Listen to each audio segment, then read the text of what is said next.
Hello everybody. This is going to be my first video I've done where I'm actually speaking over it. Most of my art videos have been just slideshow pictures and then some music in the background.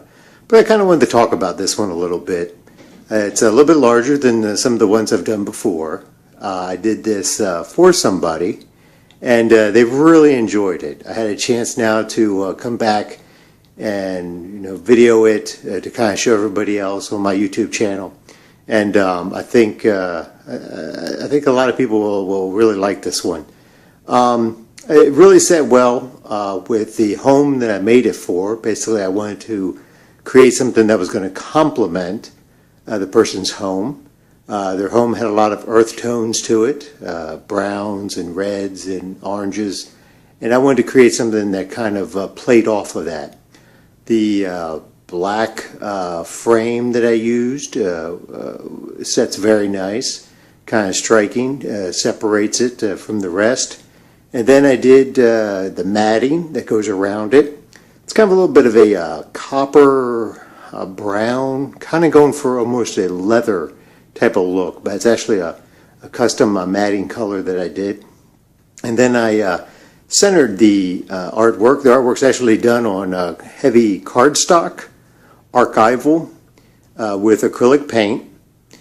And as you see, it's a floral design. It's three flowers with contrasting backgrounds and colors of yellow, orange, and reds, with change up of the flower tops on the top of red, yellow, and orange. These are not real flowers that I've seen in nature. It's just ones that I thought that I've basically created in my head that I thought would look very well with this painting. Striking, kind of simple, but at the same time, I think very nice. A play on light and shadows. As you see, the light in each panel is kind of coming from the left top, and it fades to a darker shadow. And that's both played in the background and onto the flower top itself, where the petals on the top left are a little bit lighter than the ones, say, on the bottom right of each flower bud. Actually, I used some incandescent phosphorescence paint with this. So what ends up happening, just as in nature, if you were to go to a field of flowers, it looks one way during the day, and if you come back at night on a full moon, you see the same flowers, but they're cast in a different light. Mixed in with basically the white paint is this glow-in-the-dark type of paint. So with the lights turned off, unfortunately, it doesn't. I tried it with this camera, and it just doesn't resonate back well. It's basically just dark. But in its natural setting, as it hung on the wall, you can see it to where it almost looks like the flowers are basked in a moonlight. And I called this one Freer. Sometimes I can explain the reason why I named the paintings certain paintings, give them certain names. Some of them are just poetic that I just kind of think of. Some of them are random.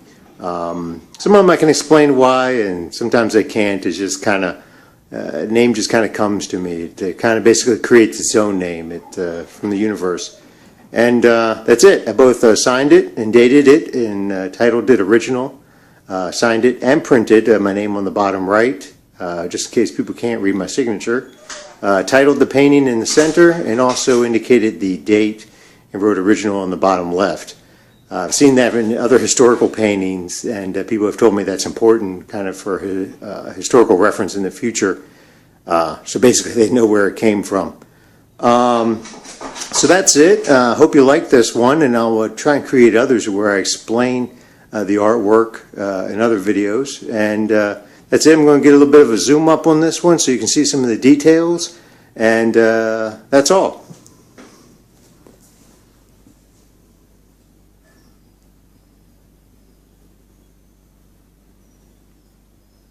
All right, have a good day, folks. See you around. Bye now.